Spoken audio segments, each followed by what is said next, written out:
नमस्कार साथियों, मैं दीपक शर्मा हाथरस से। हाथरस में आज एक बेहद दर्दनाक घटना घटित हुई जिसमें 150 से ज्यादा लोगों के मारे जाने की सूचना अभी तक है। इस घटना के पीछे सबसे पहले तो लोगों में एक बड़ा जो कंफ्यूजन है कि घटना हुई कैसे। तो जैसा कि मैंने ऊपर लिखा हुआ है, भभूत का भूत, ये जो बाबा था पाखंडी, इसके भभूत का जो भूत था वो कैसे 150 लोगों को निगल गया, ये मैं आपको बताऊंगा।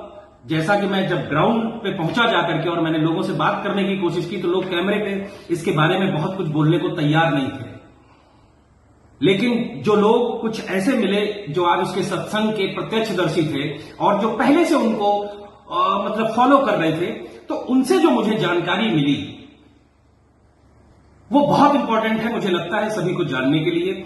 सबसे पहले तो ये समझना है कि ये जो बाबा है ये कासगंज के गांव का रहने वाला है, जाटव समाज से आता है। और ये इसका कहना था कि दुनिया में ये जो धर्म है ये कुछ नहीं है, और इसका जो सिस्टम इसने बनाया, जिसको ये सत्संग का नाम देता है, जिसको ये अपने धर्म का नाम देता है, सबसे पहले इसने स्वयं को श्री हरि का नाम दिया, साकार हरि। साकार हरि का मतलब है कि जीवित भगवान, हरि का मतलब ईश्वर।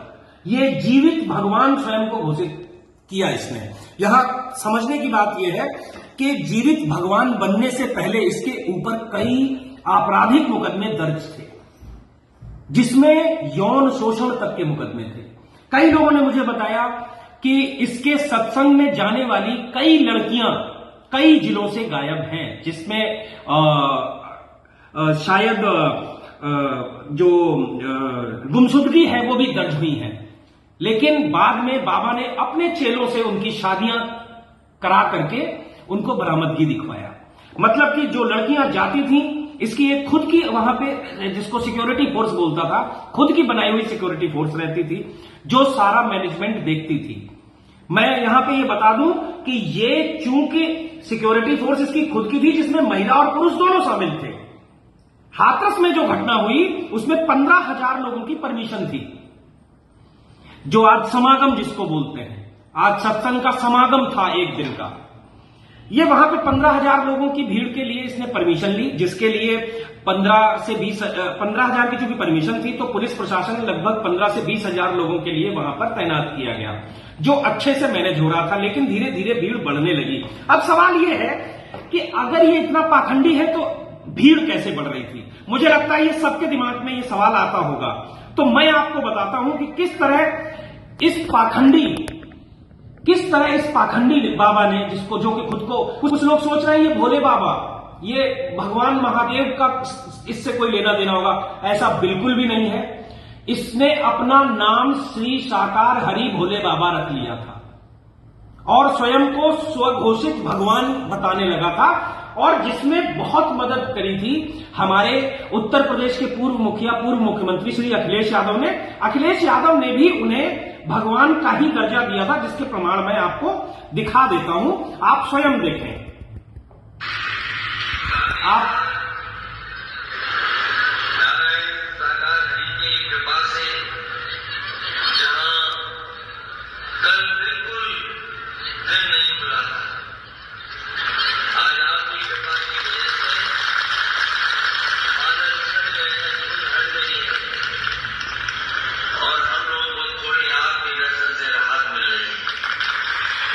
आप समझिए, इन्होंने कहा कि जहां कल अखिलेश यादव हैं, ये ऑस्ट्रेलिया में पढ़े हुए हैं, इनका कहना है कि उस पाखंडी बाबा की वजह से आज जहां कल बादल थे तो उन बाबा ने चमत्कारिक रूप से आज धूप निकलवा दी है और यहां पर पूरी तरीके से मौसम साफ कर दिया है, और इसके लिए उन बाबा का ईश्वर के रूप में धन्यवाद भी प्रकट कर रहे हैं। स्वयं अखिलेश यादव उन्हें ईश्वर का दर्जा देते नजर आ रहे हैं, आपने देखा।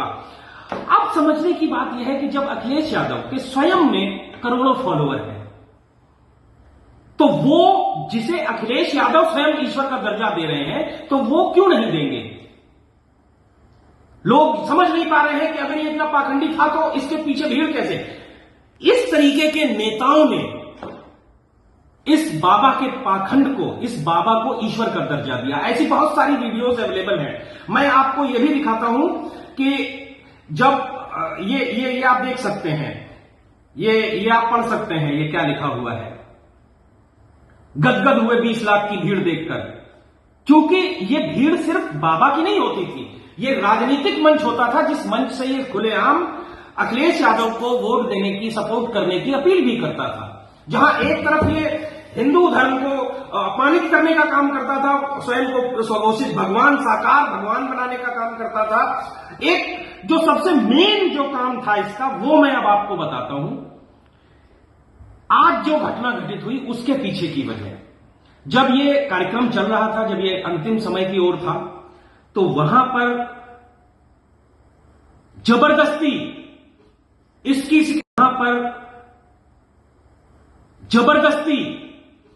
इसकी सिक्योरिटी फोर्सेस ने एक तरफ ट्रैफिक जाम कर दिया, इसको निकालने के लिए।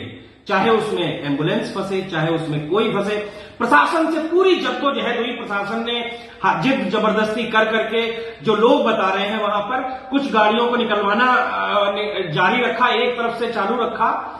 लेकिन चूंकि मैं फिर कहूंगा, इसकी सिक्योरिटी फोर्सेस जो अपनी है पर्सनल, क्योंकि इसने स्वयं को तो भगवान बना रखा था और कहता था दूसरे जो भगवान है वो नकली है, मैं असली भगवान हूं। किस तरीके से गरीब दलित कमजोर समाज को फंसाया, बरगलाया और बताया कि मेरे पास एक भभूत है और पानी है, पवित्र जल, उसका छिड़काव करता हुआ है। जैसे बारातों में जब बहू विदा होती है तो पैसे और बतासे फेंके जाते हैं, आपने देखा होगा, वैसे ही जब ये चलता था तो इसके पीछे से वो भभूत और पानी फेंकी जाती थी, जिसका ये दावा करता था कि वो भभूत और पानी जिसके ऊपर पड़ेगा वो पवित्र हो जाएगा, वो सभी कष्टों से मुक्त हो जाएगा, उसके सभी दुख दारिद्र बीमारियां दूर हो जाएंगी। और जब ये चलने लगा तो वही भभूत और पानी का छिड़काव किया जाने लगा। जो वहां पर जो लोग थे, ये उनकी जुबानी है, और उसको पाने के चक्कर में वहां पर भगदड़ मच गई। लोग गिरने लगे कि मेरे ऊपर गिर जाए पानी, मुझे मिल जाए भभूत की अंश, मेरे ऊपर आ जाए। इस तरीके का पूरा प्रोपेगेंडा फैलाया गया, जिस भभूत की वजह से, वहां पर पानी की वजह से भगदड़ मच गई और स्पॉट पे ही 50 से ज्यादा लोग खत्म हो गए। बाबा रुका नहीं। जैसे बाबा महिला के संग दुराचार करके भाग गया था पूर्व में, वहां से भाग लिया। उसने देखा कि यहां तो लोग मरने लगे। वो वहां एक भी मिनट के लिए जिनको बताता था कि मैं तुम्हारा ईश्वर हूं, मैं तुम्हें मोक्ष दिलाऊंगा, वो बाबा वहां रुकने की जगह उन बेचारे लोगों को मरता छोड़कर भाग गया। और इस तरह वहां पर एक के बाद एक, एक के बाद एक, एक के बाद एक, 100 फिर 150, अभी आंकड़ा बढ़ ही सकता है। कुछ लोग इसमें शासन प्रशासन को जिम्मेदार ठहरा रहे हैं। अस्पताल की बात देखिए, प्रैक्टिकली एक सरकारी अस्पताल में अगर 5 बॉडी भी पहुंच जाए एक साथ, ये कोई अजूबा नहीं है। पूरे देश में, पूरे विश्व में एक अस्पताल की कैपेसिटी कितनी होती है? जहां 5000 आदमी, कौन सा अस्पताल है जहां पे 2000 आदमी की कैपेसिटी है? 2000 आदमियों को देखने के लिए डॉक्टर हो सकता है। पीड़ितों का जो दर्द है वो जायज है। मैं अगर मेरे परिवार का कोई व्यक्ति वहां पर मरता तो मैं भी यही कहता कि डॉक्टर नहीं था। वास्तव में उतने लोगों के लिए वहां डॉक्टर नहीं हो सकता। कैसे हो सकता है? उन्हें दूसरे जिलों में भेजा गया, नजदीकी जिला एटा है, वहां भेजा गया, वहां भी, लेकिन कितने डॉक्टर होंगे? फिर अलीगढ़ भेजा गया, अलीगढ़ फुल, कितने डॉक्टर होंगे? क्या जहां मृत लोगों की संख्या तो 150 है, जख्मी कितने हैं? क्या हर जख्मी के पास डॉक्टर पहुंच सकता है? अगर एक अस्पताल में डॉक्टर 10 हो सकते हैं, 15 हो सकते हैं, 20 हो सकते हैं। अगर कितने सरकारी अस्पताल होते हैं जिले में? एक जो मेन है, हेड, कुछ उस हमारे जिले के जो दूरियां हैं, वहां से जो दूरी थी, जो नजदीकी हॉस्पिटल थे, जो जिला अस्पताल होता है, वहां पे 5-7 डॉक्टर, 8 डॉक्टर, 10 डॉक्टर, 15 डॉक्टर। जो विधानसभा लेवल पे जो जो अस्पताल होते हैं सरकारी, वहां पे 5 डॉक्टर 7 डॉक्टर, यही हर जिले का हाल है, यही पूरे भारत का हाल है। वो किसी भी पार्टी की सरकार हो, किसी का भी हो, उसमें बदलाव नहीं है। लेकिन सवाल यह है कि भभूत के जो भूत का जो पारा चढ़ा, उसे आग किसने दी? क्या उन नेताओं का इन मौतों में हाथ नहीं है, जिन्होंने इस पाखंडी दुराचारी यौन शोषणकर्ता बाबा को इतना महान और ईश्वर तक बता डाला? एक और रिपोर्ट है, इसके पीछे का भी सच है, वो मैं दूसरे वीडियो में बताऊंगा।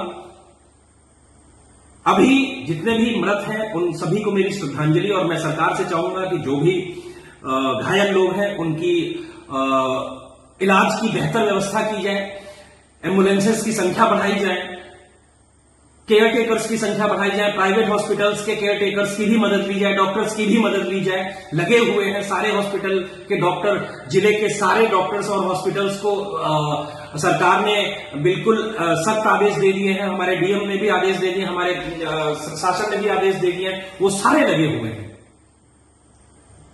लेकिन हमें समझना पड़ेगा कि ये जो सेल्फ प्रोक्लेम भगवान जो खुद को बना देते हैं अपने आप को, उनके पीछे किस तरह एक राजनीति ने,